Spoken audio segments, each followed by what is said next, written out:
Good evening and welcome back to the Australian Stock Market Show. My quote for tonight comes from Charlie Shrem, who's an American entrepreneur and, according to Wikipedia, is a Bitcoin advocate who said, "I'm investing. I'm taking a lot of Bitcoin, selling it as the price goes up and putting it into real estate.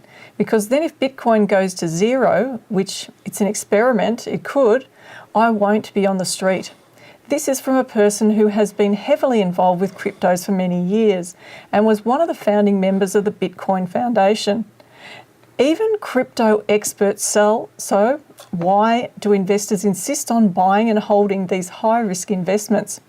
Tonight, Dale and I, in our no BS approach to all things stock market, are going to share our view on this, and as major cryptos like Bitcoin and Ethereum have fallen by more than 70%, we know many of you want to know, is now the right time to buy? We also answer the question, which cryptos are likely to be the better investment? Hello, I'm Janine Cox, your host for tonight, and joining me is Dale Gillham, and we're Australia's most trusted stock market educators. I can see you out the corner of my eye, putting that hat on. Hello. That's very fitting for tonight, isn't it? Well, it does fit me very well, doesn't it? I can't see your eyes, though. You can wear my scarf. Oh, no, thanks. God was with us. But I had to wear tinsel and everything at Christmas time that you threw around my neck, and you won't even wear a Gillham scarf. Can I drape it over everything? No, forget it. Why not? Look, I don't mind Gillham. Can I pat it? It's a cat after all, isn't it? Look, they did extremely well, I have to say. I'll give you that. They did. They did very, very well well, done, and Gillham. I'm pretty happy. So I had a good weekend, and I've got my I'm happy voice. for you. Even I didn't need to yell at the screen too much. Oh, wow. I was expecting that husky voice, but then when I saw what was going on, I thought, no, you're not I even just drank beer and had fun. That's all I did was drank beer and have fun and celebrate. So I'm still a bit tired at the moment. So Yeah, I think more Geelong supporters were celebrating all the way through rather than I started just at the waiting end of till the first end. quarter drinking. That was it. Yes. Cool. Anyway, but before we do get into our first segment for tonight, again, we're going to take some live calls on the show. So if you want to chat to Janine and I and ask us a question that has been on your mind, then this is your opportunity to pick up your phone and call us now. We generally really do want to support you, so please show your support for us and the show. The number you need to dial is 0392909988. That is 0392909988. Now, to get things started, the first person to call into the show right now will get a free copy of my book, or my latest book, Accelerate Your Wealth. And so make sure you pick up your phone right now and get dialing. While we wait for you to call, it is the fourth Tuesday in the month, and this means we take a look at the world currencies. So let's get into the charts. All right, on your screen right now is the world currencies. Yes, look, surprise, surprise. I'm always rubbing my hands together looking forward to this time. You hate the world currency. Actually, I had really the good most because it blocks out all interesting my life. conversation about world currencies with somebody, but can we first get into the table and then We can we'll get talk about that? You can go for your life. Okay, so at the top of the leaders board, we can see that this is for the year. So the Aussie dollar versus the British pound, that pair is 12% up. So the Aussie's doing really well against the British pound's pound. been tanking the last few days. Which is nice, isn't it, to see that up at 60 cents. Hasn't been there for a while. No, the Australian dollar versus the Japanese yen is actually up 11.65%. That's doing really well also. Australian dollar versus the New Zealand dollar up 7.83%. Might be time to go to New Zealand. I do really like New Zealand. It's a I haven't seen it that high for a long time either. No, so I it's know, doing it's well. terrific. Australian dollar versus the euro up 5%. Aussie dollar versus the Chinese renminbi yuan down 1.47%. Not too bad. Aussie dollar versus the Swiss franc is actually down 3%, so that's just under the neutral So this is line. for the year, yeah? This is for the year, and then the Aussie dollar versus the Canadian dollar is actually down 3.5%. I'm not going to go to Canada. No. So looking down the board, we can see it tends to be the Asian countries that are actually on the negative side. But even the US dollar, we're down 11% on the US dollar. We are down 11%, and the Russian ruble as well, still down 26%. But that's coming back a little bit, isn't it? It is. So what do you make of all of that? Look, I think, with what's going on in the world at the moment, interest rates are rising. Obviously, the US government or the Fed Reserve says it's going to continue to rise interest rates. I did my CanStar report for interest rates today because I forgot yesterday. Okay. They yelled at me. So I did my take on interest rates. But, to me, the Australian government with the RBA is going to be putting interest rates up until they get to somewhere around 4 or 5%. So when the banks put their margin on, we're going to be paying 6.5%, 7%. That's and that's likely to happen in the near future. We'll get to there by maybe Christmas. Okay. So you think they're going to keep pushing it through to Christmas to have an impact on retail spending? Absolutely, and people I've talked to in the banking industry, in the finance industry, and loans industry, they're all telling their clients, that new clients coming in, to expect 7%. Right. So anybody that's got a housing loan right now, and I've said this to a few people, said, look, expect 7%, and they're going, but what? Now, obviously, which is interesting because that's how they actually assessed loans anyway, at that level. Correct, but people are just panicking at the moment a little bit. Now, obviously, the interest rate on our currency does affect our currency against other world currencies. So that's what's going on here at the moment. Obviously, with the US pushing their interest rates up, it's helping their dollar. Aussie dollar versus the US dollar down to 64. Gosh, did you think it would go there? No, I didn't think it'd go there. I thought, it'd probably be just under 70, but not 64. So, hey, anything can happen. So where to from here? Are we going to look at some charts or what? Well, look, I thought what we do is just have a little bit of a chat briefly about currency traders. And in FX trading, currency trading? We obviously have a course that people can do to learn strategies around that. But they have to do our diploma course first to get into that. That's right. We've got an ex-graduate of our course who's actually trading currencies professionally. Yeah, he's trading full-time, Yeah, and we were fortunate enough to catch up with him and see how he's we caught up with him the other week, wasn't it? A couple of weeks ago. We had lunch with him, he's trading full-time. So what did you want to say? It's when you do it properly, it is a quite complex process to work out how you're actually going to do it, because you've got to have a strategy, obviously, first of all. Absolutely, but which is why most fail currency trading, because they don't understand, because it's not just about doing a proper analysis, it's understanding the market. That's right. And how trades are handled within the market. I'm not just talking about placing the trade, I'm talking about how the back end really, really works as well, and the manipulation. And what a lot of people don't understand is they have 4 classes of traders. So the more money you make, the more you change class, and then the more challenging you have. So what he was saying, or one of the most important things he was saying, is when you're trading small amounts, it was easier because you're not deemed to be a high risky person to them. Yes. But the more money you make and the bigger your trades are, the more they're worried about their risk. Because they've got to take a position on the other side. Because they've got to cover themselves on the other side, and then they want to move off their risk. So really interesting. And then he's found it was a whole lot more challenging the more money he was making out of them. And that's why most people just fail. Well, look, perhaps we'll be able to interview him and at some do stage. That one day. We'll have a look at that. And I think it's probably a good subject for us to have a look at. But is that it for the currencies at the moment? Yes, that's it for the currencies right now. Okay. So where are we moving on to now, Janine? All right. Well, we're moving on from world currencies. Now it's time that we actually get into our first email for the night. Alrighty, our first email question is from Damien, who says, "Hi, I bought Flight Centre, my first stock purchase." Well done, Damien. He says, in 2020, in August, for around $10 a share. I feel like I should sell now, but I'm not too sure. What do you think of the future of Flight Centre? Thank you, Damien. Really, I think there'd be a lot of people in this case at the moment, wouldn't there, with the market coming back the last few weeks. They'd be worried about what stocks they own and falling away. So it's probably a good just look at Flight Centre, but be more broad about what we answer. Well, I think it's really tough for companies like Flight Centre that have been first impacted by COVID, and then just when everything was starting to get back to some perceived normal, that all of a sudden the RBA starts increasing interest rates, which following the Fed to do the same. And airlines pushing up fees, other things putting up. Everywhere you can't book, they're trying to book accommodation. It's phenomenal. But I think this is actually a good gauge for what's the impact of what's actually going on. Okay, so have a look at the chart. So I think it's working, what the RBA are doing. What more proof do they need?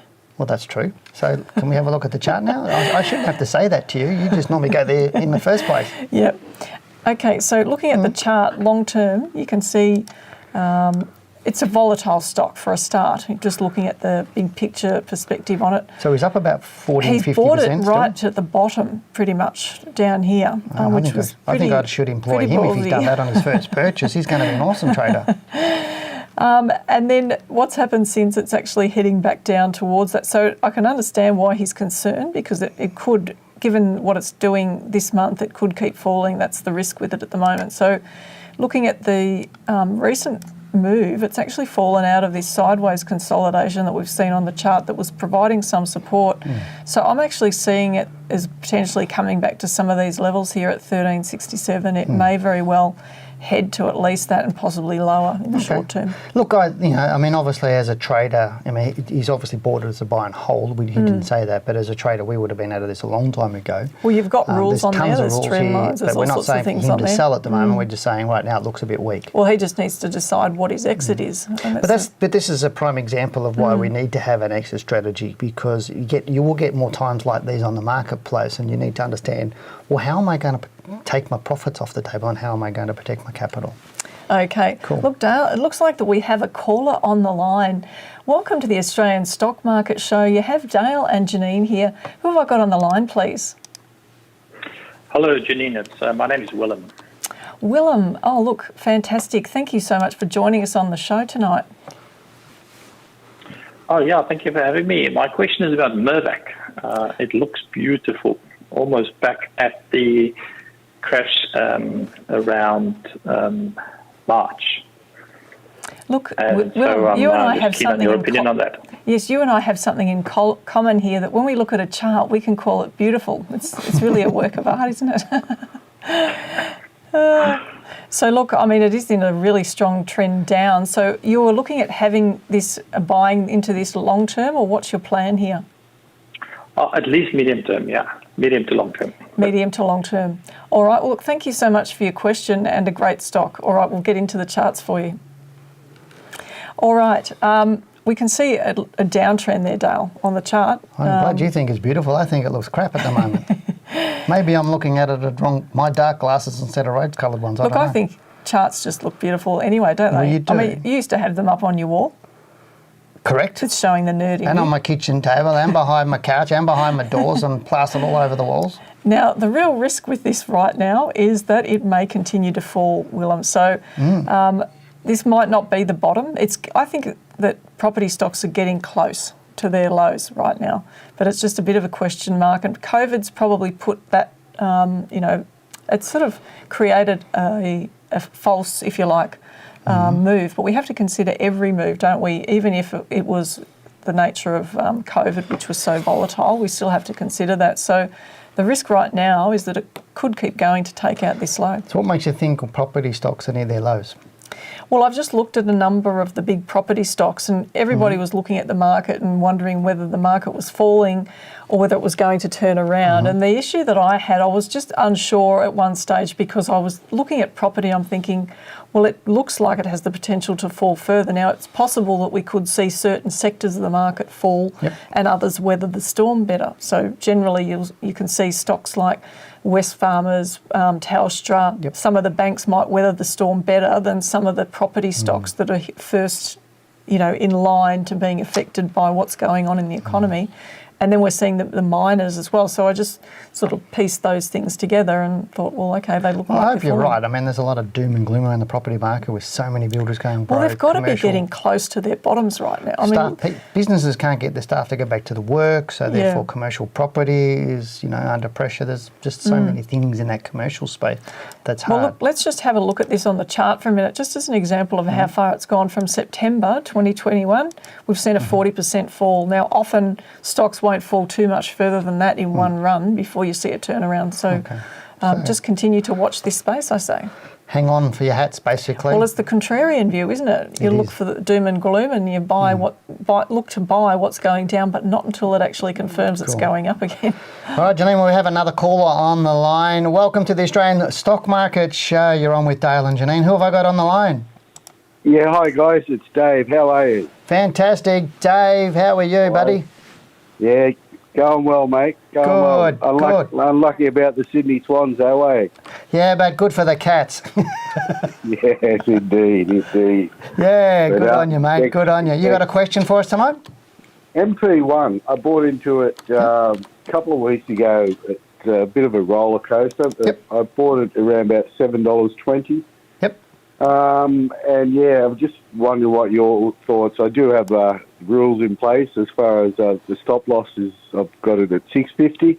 Yep. But my target's around about $12. So I'm just wondering what your thoughts are. Okay. Is there any reason why you bought the stock, or is it any sort of... Yeah, well, it was after their annual report, and it was fairly impressive, I thought. Okay. And, it had a bit of momentum from there, and I'd been watching it, and, so I bought in a couple of weeks after that. Gotcha. So you bought it mainly on fundamental rules? Yes. Okay. Correct. No, that's fine. Well, Janine's brought up the chart. She's having a quick look at it while we chat, but thanks for the call, Dave. Now it's your turn, Janine. It's good to hear from Dave again. Yeah. Look, I'm a bit mesmerised by this particular one. Let's have a look at the chart. I was thinking you were going to say I'm mesmerised by Dave. Gee. No. Look, you can see here that it's had a huge fall. Now, I think we've looked at Megaport, haven't we? I think it was a few weeks ago, maybe a month. Was it a month ago, was it? I can't remember. Anyway, it's had an 80% decline or thereabouts. We've seen a bounce off that bottom. It's actually starting to look okay. If it holds up by the end of this week and then continues to move up the following week strongly, that could actually be a really nice little opportunity. I think Dave's on a good wicket here at the moment. I think he's looking all right. So he's got a target of $12. I'm not sure why he's thinking $12 is a target, but...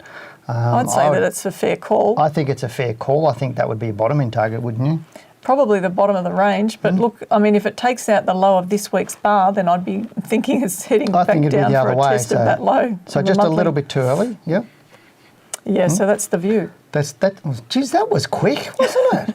It's like Dave deserves more as a multiple-time caller. That's what you're going to give him. Well, look, I mean, if we're looking at the upside, because we always like to look at the downside, the downside risk is that it could take out this low in June 2022. We said that. Upside, he's saying $12. We could see something in between 13 and 14. Yep. And depending on whether the market starts to pick up at some point, which we expect it will, then $15 could be a proposition if it does get going. Okay, 30. Okay, well, I would agree with all that. I think Dave's done a good job in picking that up, and obviously he's looked at the fundamentals, which is great. I think technically it's looking okay, and it might give us a buy. So I wouldn't disagree with you. How's that for? No, don't faint. That's agreeing lovely. With you. Before we get into our next email, if you enjoy watching our show, then hit that like button now. Our next email is from Wasim. Hi, great show as always. I'm holding VUL at $10.70 and the number of shares are 1,500. But from the last couple of months, it's going down and down. I want to know what's your take on it. Thank you, Wasim. Oh, look, thank you so much for this email. It's interesting to look at a different stock, and we're looking at Vulcan Energy Resources, which looks like it's come off a significant low there, but he's been really open with us, telling us that he bought at $10.70. He bought 1,500 shares, so it's a decent-sized parcel that he's got there.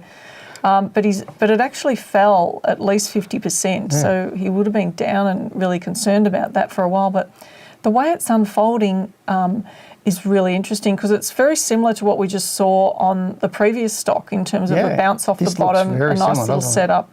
Yeah, so if that holds, then it'll be great news. The only thing I'm concerned about at the moment is there is some risk of seeing that slip to somewhere closer to $6.50, and then that will tell us whether it's likely to keep falling away or whether it's going to recover. So it may be too early to call it at this point. It probably is, but this is also a reason why we constantly say to people some of these moves up are just false rallies in a downward move, and obviously that's what he got caught in. Yeah, in that false rally through here, thinking it had stopped falling. And we see that so often, and really sitting on a 50% loss is not a fun thing to do. No, and look, I mean, we don't have the strong move up this week like we had on the previous stock, but if it gets above the high of this bar week ending 16th of September, then we could see a nice move up, but it needs to get above there first before we know that it's going to rise. Well, hopefully we've helped him, that's for sure. I hope so, yeah, indeed. Look, it looks like we have another caller on the line. The phones are running hot. So they should. They want to talk to me about Geelong winning. Yeah, that's right. I don't know about that. Welcome to the Australian Stock Market Show. You have Dale and Janine here. Who have I got on the line, please? Hi, Dale and Janine. This is Mick. How are you? Great, thanks, Mick. Oh, lovely to have you on the show. Welcome. And what's your stock for tonight, please? My stock is DYL. So I bought some other stock before, and then it got merged. and so this stock was just like rewarded to me afterwards, like converted, and the conversion price is I got it at 60 cents, and I thought I would keep it for the long term for like 1 year, and I didn't monitor it very frequently because I think it doesn't take so fast to rise up, and it rise up to $1.20, and I didn't monitor it, and when I look at it, it's already down to 90 cents last week, and I keep waiting for it to come back up, but it looks like it doesn't have any turning point. So please help me out. Thank you very much. That's a pleasure. Thank you very much for joining us. And were you intending on holding this medium to long term, or is this a short term proposition? Initially, I want to hold it long term, but then I kind of regret, and maybe it's a lesson learned for me as well, on the exit strategy. I didn't have a proper exit strategy. Maybe you can talk about it as well. Happy to. Yeah. All right, lovely. Look, thank you so much for calling into the show. We'll get to the chart for you right now. What a lovely lady. Yes, isn't isn't that that nice nice? question. I think you should help her a lot. All right, deep yellow. Oh, that's an interesting one, isn't it? Is that a gold stock? Has to be, doesn't it? I'm not sure. I can't remember what it does. So, but it is quite a volatile So initially stock. she was going to hold for the medium term, but because I think of the way that it's moving, she's starting to get a bit nervous about it, which is fair enough. I mean, how far has it fallen just in the last couple of weeks? Well, it's down over 35%, and it does fall very, very heavily, quite regularly, quite quickly, without really giving too many signals. I mean, look at that, 54%. So we don't know exactly when she bought it, but it was around 60 cents. Well, that's fortunate where she's picked it up, isn't it? So she's still in a profit, and it does fall. But this is what, to me, it's like why you need to have rules around buying and selling. But this is really hard because even if you had rules for this one, I mean, look at the fall for that. Yeah. I mean, do you sit there patiently waiting, hoping that it's not going to keep going lower, or do you get out? I mean, that's just something that I guess anyone who gets into the stock, once it starts moving up, has to decide, well, where am I going to put the line in the sand? And if it falls below that, I'm just going to take the money and run. Well, that's true. That's true. But I'd probably look at managing this on a monthly basis based on what I'm seeing, because it's a little bit more smooth. If you don't know what you do. That's way too volatile, in my opinion, for the monthly chart. No, it might allow you to go with the swings. Where's your proof? Where's my proof? I have to back test it. So right answer, tick. I have to. Thank you. Do I go elephant stamp? But yeah, at the moment it's just really hard. At the moment, like where do you get? It's fallen three weeks straight. I mean, where's the exit signal on that, and how do you do that? And unless we don't have the time to teach all of what we need to do on that stock. Well, I guess, look, the thing that she could do is decide, well, am I going to get out at where I came in? That's the worst case scenario, isn't it? Because you don't want to be getting out at a loss. Or does she set the low somewhere under here? Because if the stock goes under this low, then the chances of it continuing to fall are pretty high. Well, this is where my rule that one I put in my first book, 15% below any high, if you just get out and just take your profits, then that's fine. Yeah, well, that's already passed, so that would have been... way past. So. But look, it's gapped down, so if it closes high at the end of the week, it might even track up for a little bit. Yep. Yeah, it's and that might be a nice time for you to get out safely. I think it's a day-by-day proposition for her to make that call. All right, Janine, we've got another phone caller. Welcome to the Australian Stock Market Show. You're on with Janine and Dale. Who have I got on the line? G'day, Janine and Dale. You've got Steve on the line from Point Cook. Oh, well done, Steve from Point Cook. Well done. You've been on before.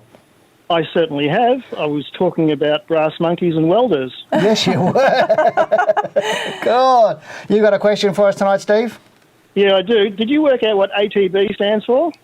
Yeah, I did. I generally did not know. I just knew it probably wasn't going to be rude because it was Anton, who's in Austria, who emails in quite regularly, and I thought, he's not going to be rude to me, but I actually worked it out. I got told soon after. So, okay, well, my question relates to the psychology of trading. Fantastic. And I see you've got a discussion about PLS, so, my particular psychological issue is about PLS at the moment. Yep. I recently, actually this morning, just got out of my trade of PLS because yesterday it fell below my trailing stop loss. I still made 11% on the trade because I actually got into it pretty late. But today it went back up to beyond where it was at the start of the week. Yep.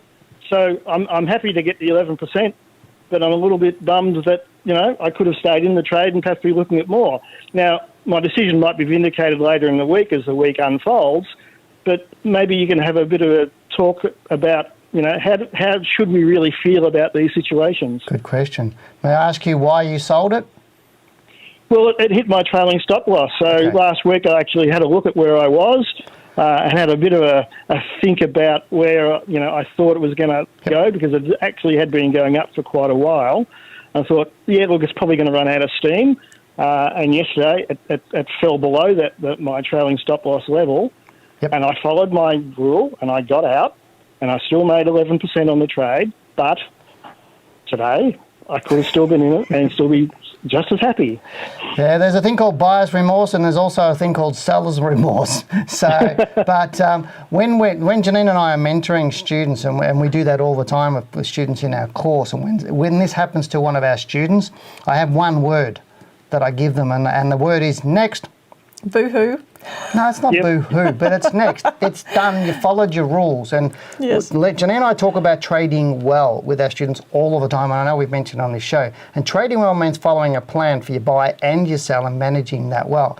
Whether you make money or you don't make money is not the issue. It's about trading well every time, because your trading plan is designed to give you success, or the higher probability of success. So you will make money if you follow it.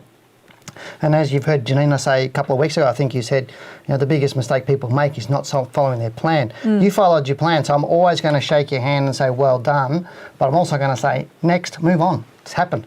That happens sometimes. And, I sold a stock recently. It triggered my stop loss. It went below. It fell about 15% after that. It came right back up the next few weeks to above where my stop loss was, and I went, was I right or wrong? And yesterday and today it's just tanked again. So I was right. So it vindicated my position. But was I worried about it? No, because it was just next. What's the next stock I'm looking at? So it happened to me a week or so ago with Whitehaven Coal when it fell down. And I sold out because it hit my trailing stop loss. And then, lo and behold, the next day or two it went up, and I think it's still been going up. So, see, I think part of this too. I think I made 22% on that one, so that wasn't so bad. I think part of this too, Steve, is that it's also understanding the volatility of the shares and how you respond when the shares move in that way. So the fact that you actually stuck to your plan despite the volatility of these stocks, that's a really big thing, and you might not realise that. That's huge. You pat yourself on your back, and when you stand in front of the mirror, just go, "You're awesome." Because that's I do that all the time. Celebrate the wins, because there are going to be times when if you don't follow your rule to exit, and it does what happened today, then the next time you might go, well, last time it worked, and I made money by not selling at my exit, but the next time it might tank, and then you'll be kicking yourself. So it's always celebrate following your rules, whether you win or lose, or make profits or you make losses. So always celebrate that and put that in the bank, and then move on to the next one. So that's all I can say. That's great. Thank you so much, Thanks, Steve, for raising that one. All right, Janine, well, it's time we actually get into our topic for tonight. Now, we're going to take a look at some of the biggest cryptos, including Bitcoin and Ethereum, which we know have fallen by more than 70% recently. And we're going to share our thoughts on whether now is the time to buy. Now, Janine, a common question we often get from investors is, which is the better investment, Bitcoin, Ethereum, or buying a crypto ETF? I'm sure that we can handle that one tonight, but gee, this really is an exciting time to be looking at these cryptos. They're so out of favour, and I look at this in terms of learning. So many blindly follow the herd when it comes to cryptos. With what is going on right now, there's never been a better time to watch closely, wouldn't you agree? That's a loaded question, isn't it? On this occasion, Janine, I will agree with you, but it's hard not to. It really is. Now, I think we are so close to seeing a turn confirmed, but will the turn up be short-lived? Or is it going to be a longer-term move? That is an even more important question we need to ask, Janine. Now, I would have been laughing if not for the reality that these falls represent to good people who've lost a bucket load in cryptos. Well, I'm glad you're not laughing, as I'm sure these people I'm sure those people, when they got into the cryptos, thought they were doing the right thing at the time. However, I do hope they've learnt from this big fall. Yep, and that's the serious side of all this, as I know some are living in hope of recovery, and I want to be able to give you something positive tonight. That proverbial light at the end of the tunnel. Well, hopefully the light's not a train coming at you. I thought we weren't laughing. I'm not... Well, we've explained that in the past, and we know that cryptos were like a gold rush and everyone wanted to be in them, hoping for a big payday. But there has been an almost complete exodus, it seems, and this brings up an interesting thought. Who said these major cryptos would not crash, and why did so many people believe this? Well, Janine, you definitely know it wasn't me, because I alerted investors saying that Bitcoin, or the Bitcoin light, was in fact the train coming to run them over, and I've done that a few times. I know so many times I've said that crypto would crash before they did. Yes, I know that you've been on your soapbox for some time, trying to warn investors that cryptos, and in particular Bitcoin, would crash, and while I hate to admit you were right. What? I don't know about me being on a soapbox, but I do give you a serve when you get on your soapbox, so I suppose it's only fair that you call me out on this one, I'll tell you. Dale, I promise to go easy on you tonight, and even though I do enjoy giving you a hard time, I just cannot do it this time, as I often agreed about Bitcoin. Well, we'd better chalk this one up as a rare moment, Janine, because I know how you prefer to pick the other side of everything. Well, I've got to keep you on your toes. However, looking ahead at the opportunity the recent decline presents, I'm just quietly excited about the degree of the fall and the next rise in cryptos. So let's take a closer look at the opportunities here. Actually, before we jump into the charts to get the full picture on Bitcoin and Ethereum, tell us which of these two cryptos do you prefer as an investment? Right now? You're supposed to say that's right easy. now? Yeah, right it's now. easy, Okay. isn't it? I mean, that's easy. I mean, to me, put simply, it's Ethereum, is because it's a platform as well as a cryptocurrency, and it's programmable, which means there's no limit to what could be programmed to do. Whereas Bitcoin is just a payment network or a decentralized digital currency, Janine. So let me ask you, who made money in the gold rush, the gold miners or the person selling the mining gear? Yeah, really good point. Too easy, the person selling the gear. Changing the subject though, I have an interesting piece of trivia for you about Bitcoin. You may not be aware of, according to an article on the Forbes website, Tom Lee, Fundstrat Global Advisors Head of Research, introduced a Bitcoin Misery Index, or BMI. And the BMI is supposed to indicate investor sentiment towards Bitcoin's price action. It is a numerical index that ranges from 0 to 100 and incorporates the win ratio or percentage of days that Bitcoin is up and the upside, less downside volatility. I have a graph to share from the Fundstrat company website. Okay, so you want to have a look at that? No? Yep. Okay, so that looks interesting. So, well, what do the numbers actually mean, Janine? Well, I'm glad that you asked. When the index drops below 27, the theory suggests that Bitcoin has been oversold and will rise, indicating a buy signal, and it provides a sell signal when the index increases above 66. Serious?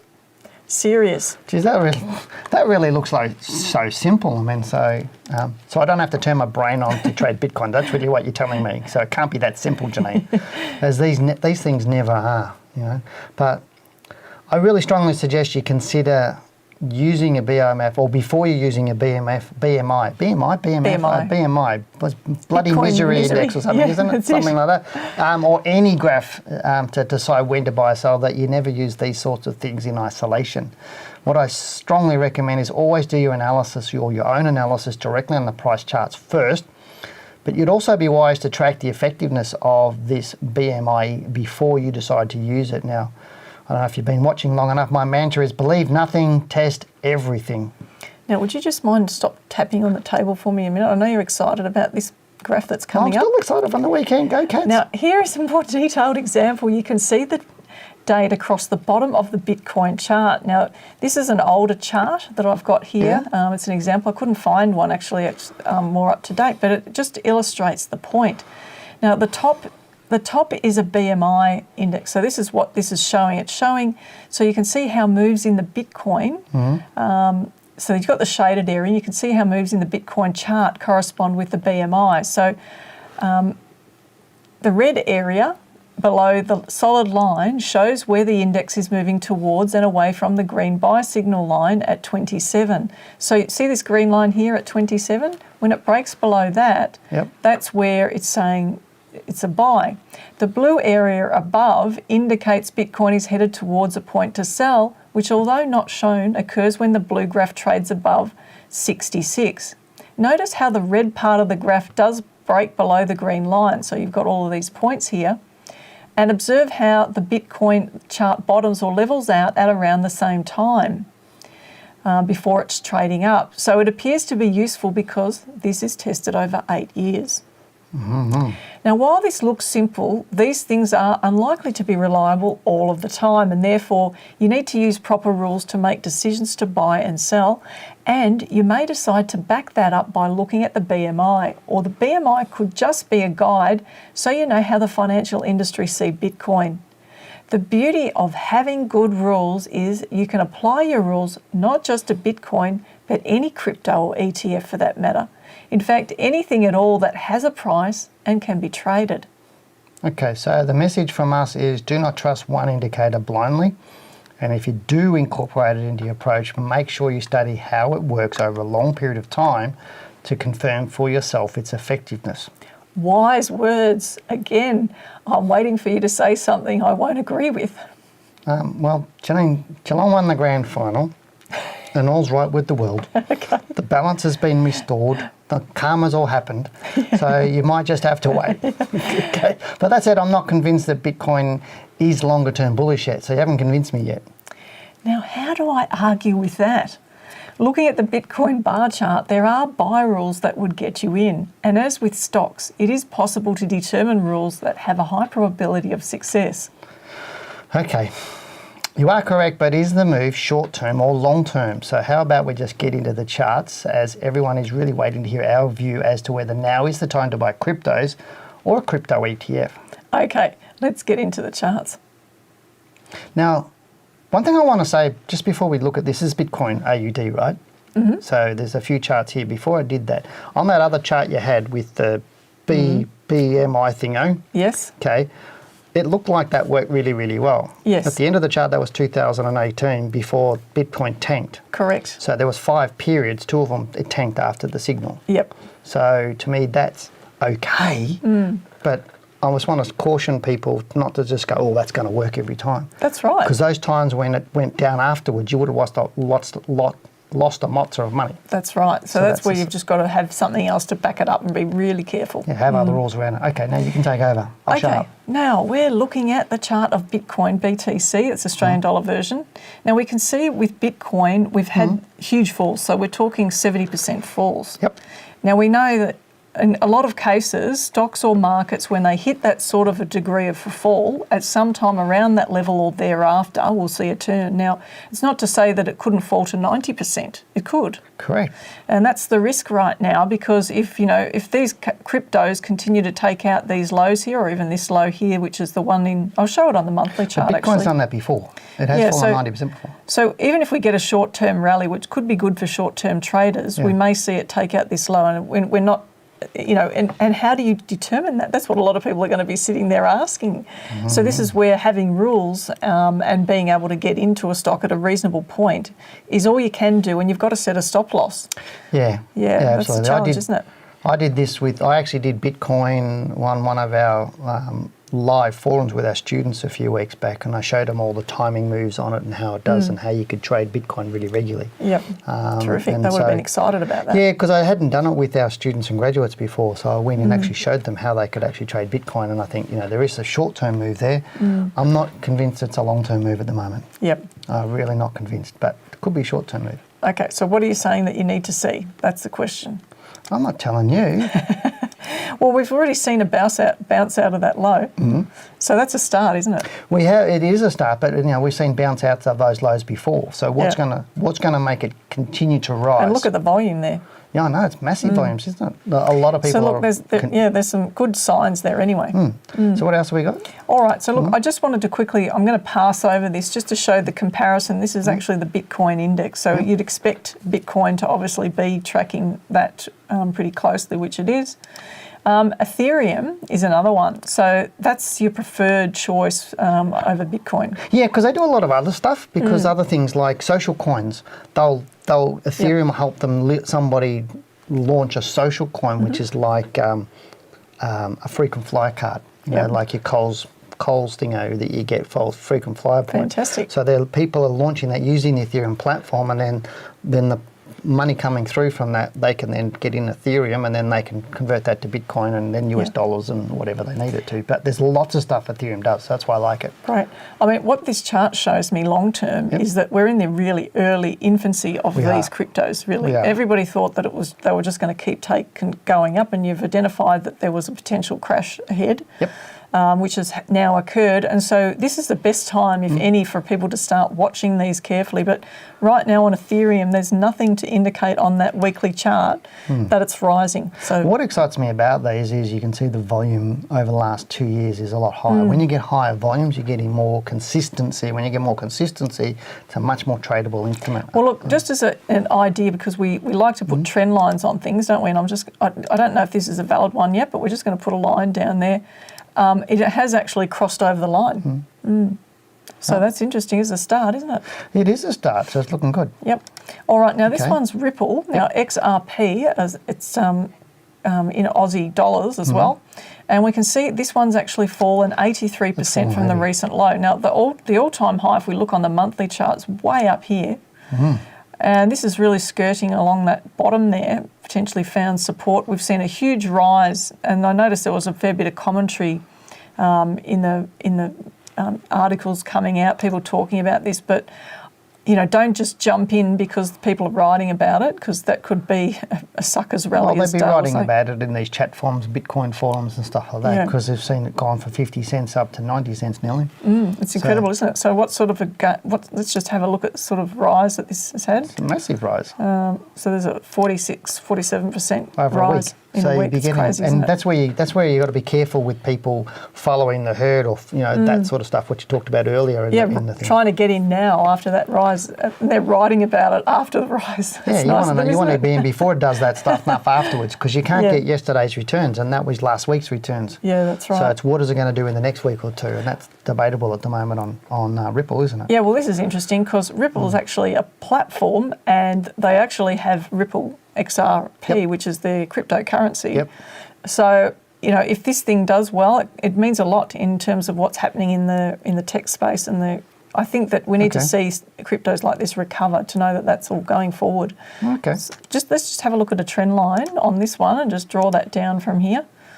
We'd probably have to do some further analysis on that to see what we get in there, but it's definitely above the angle of that overall decline. Well, this is my least favourite so far. Okay. You're still sticking with Ethereum, aren't you? Yep. Bitcoin too. Now, I've brought up an ETF. Now, the challenge is that the crypto ETFs are relatively new. There's not a lot of data here. So this is an Australian one, right? We've got CRYP. It has up to 50 crypto leaders in it. Now, 50. At the moment, there's no leading happening. It's just the similar sort of formation that we've seen on Ethereum and Bitcoin with that bounce off the bottom. And we still need to wait to see. There's no indication yet that it's actually rising, but just watch this space. So what's the advantages of people going into this ETF? Looking at the charts, I don't see one. Simply because if you look at Bitcoin and you look at Ethereum, the charts look very similar in terms of where they're unfolding and what they're doing right now overall. And then you go and look at the crypto over recent times, and it's had a fall like the rest. So at the moment, I'm not convinced, but it's really up to the individual how they decide if they like ETFs and they want to go that way. But we have said on previous shows that if people want to buy into ETFs, that it might be a good idea to do it in particular areas that. Correct. Like we looked at precious metals and things like this, but it looks the same. So there's really little difference there. Okay, so this is Bitwise Crypto Industry Innovators ETF. Yep, it's fallen 85%. It doesn't look as bullish as some of the other ones. It looks a little bit more bearish in terms of the pullback that we've seen there. But look, if they all go up, if cryptocurrencies all of a sudden are in demand again, then in theory, most of them should move up. You would think so, but obviously that's fallen really heavy, which means some of those, I mean, we've seen Bitcoin has gone down around 70-odd%. Yes. Ethereum around the same, I think. Around the We'll same, just go back and yet and have a look. this has gone a lot worse. So therefore, 80%. Therefore, all the other cryptos within that ETF have really pulled it down a lot harder. Yeah, but I just, looking at the falls, I wouldn't say that there's necessarily any volatility advantage, from one or the other, given that they've all fallen around similar degrees. Okay. And the rises will probably be similar if you go and have a look and examine that, but do it on a case-by-case basis. So in summary, we're talking about Bitcoin will find a low pretty soon, if not already finding it, but probably in the next few weeks. Yes, it possibly. will bounce. We're not sure whether that bounce is going to be long term yet, but at least it'll be short, possibly medium term, and we're talking about 3 months plus. Yep. In that sort of period. It will go up, but still to be careful. Ethereum #1 pick, most definitely. I think that looks reasonably good. That's your preferred pick? That's my preferred pick. It looks better. Bitcoin, I've got prefer number Bitcoin. 2. Yep. Do you? Okay, so you don't agree with me. First thing tonight, you haven't agreed with me on, but okay. You're allowed to be. You're allowed to be wrong. It's okay. I have to pick Bitcoin just so that I don't agree with him, don't I? But ETFs, where I don't think it's really there for ETFs at the moment on Bitcoin. So is that all? That's all we've got. Fantastic. That's all she wrote. All right, well, that is it for our topic tonight. Now, before we get into our next email, given you are at this point in the show and still watching, it means that you really like what we're doing. So make sure you hit that like button now. Now, I do hope you are hitting that like button as I'm talking, but I also do hope you have your phone ready and have been patiently waiting for the opportunity to call into the show to ask Janine and I your most burning questions. Now it's time to get dialing. The number you need to call is 039290 9988. That's 039290 9988. So get dialing now. It's so great getting to chat with people, isn't it? I love it. It's exciting. And I'm in a good Call mood tonight. While Won't get you me at a call better us, time. we will get into answering the next question, so call now. That's it. Dale's in a good mood. Read the next email, Janine.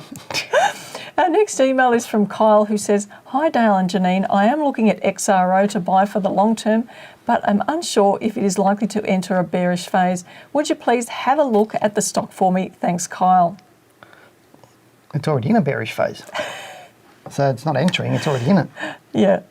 Okay, so look, but what this person is talking about, what Kyle's talking about, is the fact that it's been sold off in recent weeks. Yeah. So it's possible that XRO could continue to drop away further, given the way that it's unfolded. That's what he's probably It's suggesting. like in the market too. And that's the thing is, that's what I was saying on the Monday report yesterday. It's like, whilst, we're experts and we give it our best analysis at the time, the market, we don't control the market. It does what it wants to do. And then we can just take new information in. So whilst I was thinking, with 8 weeks straight up, our market might be more bullish, the last couple of weeks, 3 weeks, has been more bearish than I thought. So it is possible it is possible that we can break the June low. It's possible that zero will break that low, which is, what date's that? That would have probably been in June somewhere. Yep.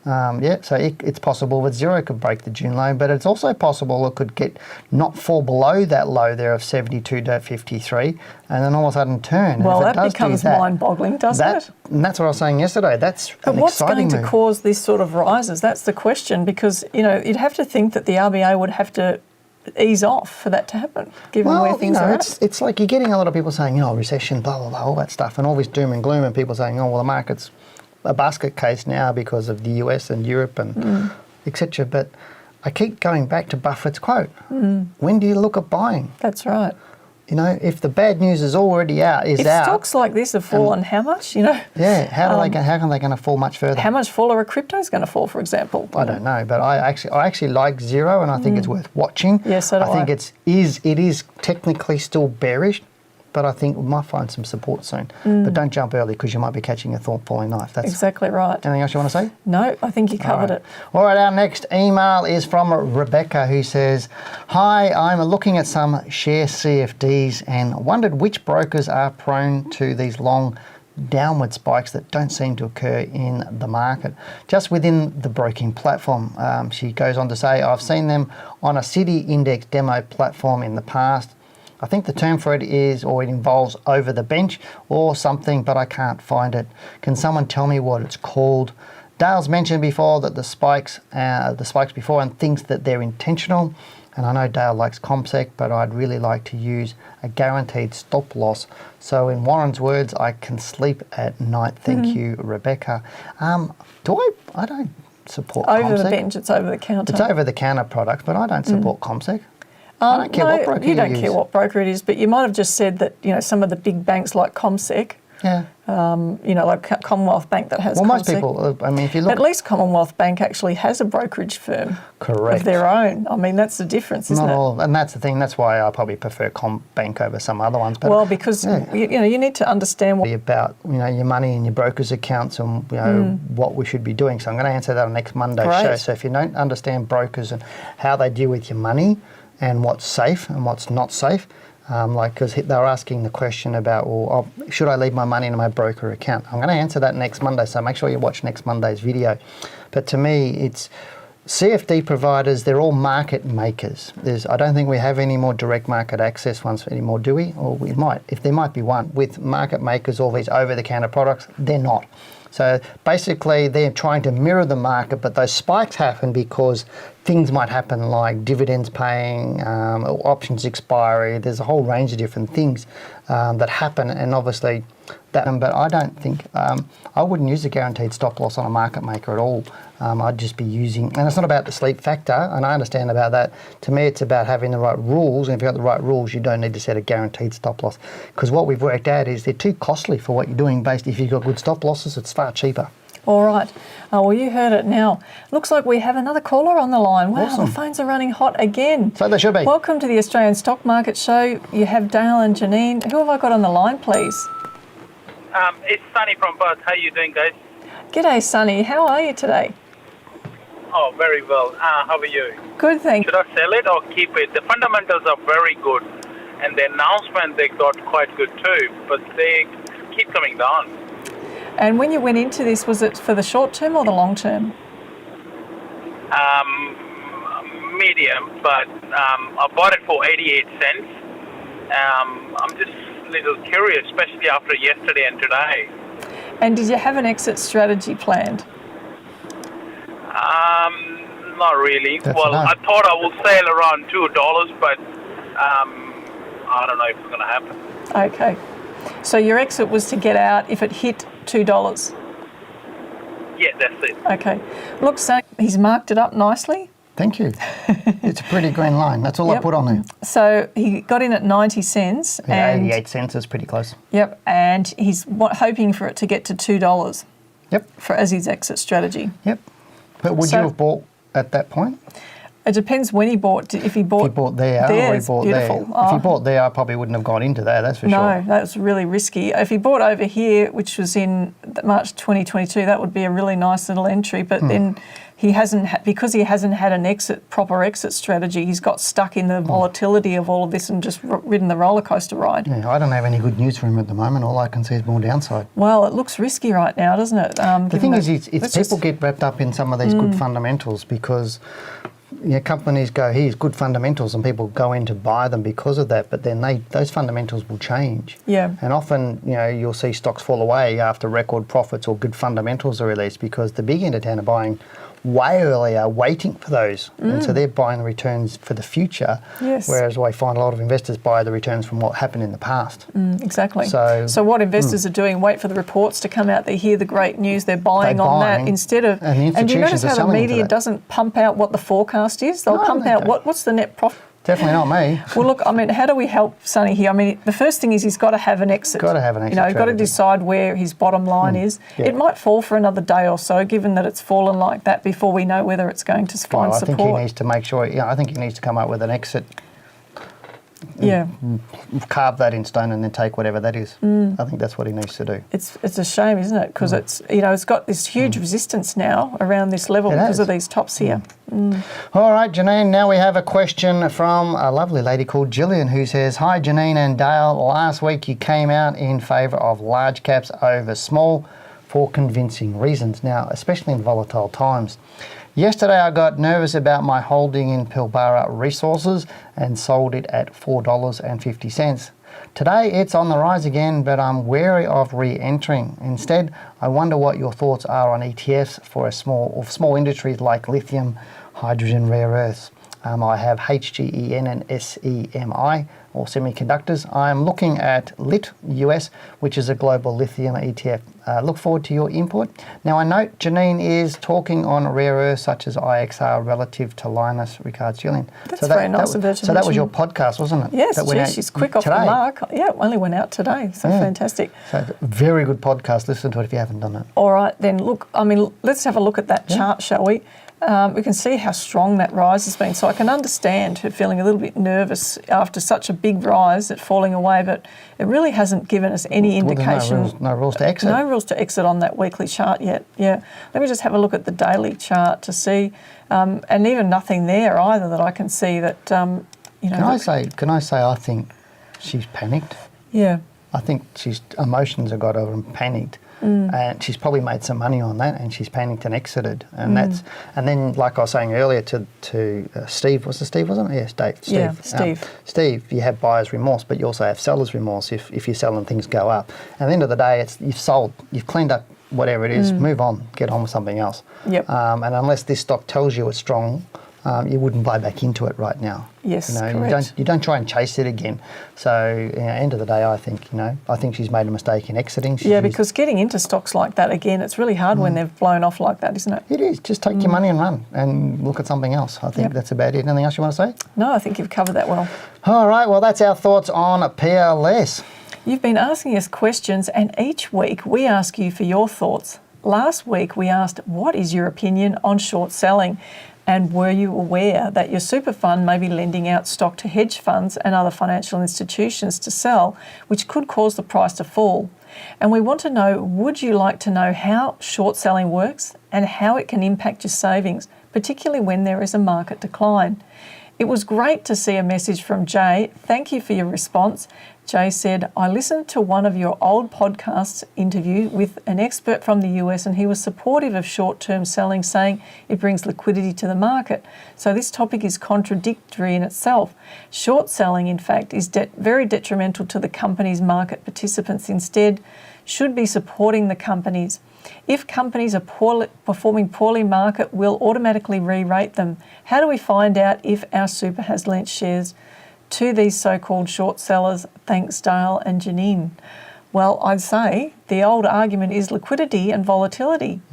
But when stocks go up in stairs and down in elevators, saying we need more liquidity really doesn't make a lot of sense. In other words, the sell-off is already faster and more volatile than most investors are comfortable with. We believe too much power has been granted to big institutions and investment companies who can hold boards to ransom, and this is wrong. Also, as an investor with your money in super, you want markets to appreciate without the roller coaster ride. Aside from the question, should the practice be allowed, there's still a debate to be had about which stocks are even liquid enough to be shorted. To find out if your super fund loans stock out to institutions, you can contact them and ask the question. Then decide if you want to continue to support them. I agree with you, Janine, very, very much so. As so many people are affected, and some of you have asked us to cover this topic on a future show, we have decided to plan for it. Thank you for sharing, and to everyone who joined in and commented. We so enjoy reading your comments after the show, so keep them coming. This week's question is, do you have more than 10 stocks in your portfolio, and if so, why? And when you sit back and think, are you buying stocks in the same way you shop at the supermarket? This is important because your answer could explain a lot about the type of investor you are. Some shoppers spend a lot of time browsing. Do you walk up and down all the aisles as you select your groceries? Or do you have a list and mainly stick to buying the same things? This could give you clues about how you invest. So share your opinion now, and we'll share something that may help you improve your approach next week. Come on, everyone, get typing below. We're waiting for you. So please write your answer below this video in the comments section. If you are listening to us on a podcast, you can still send us an email with your answer.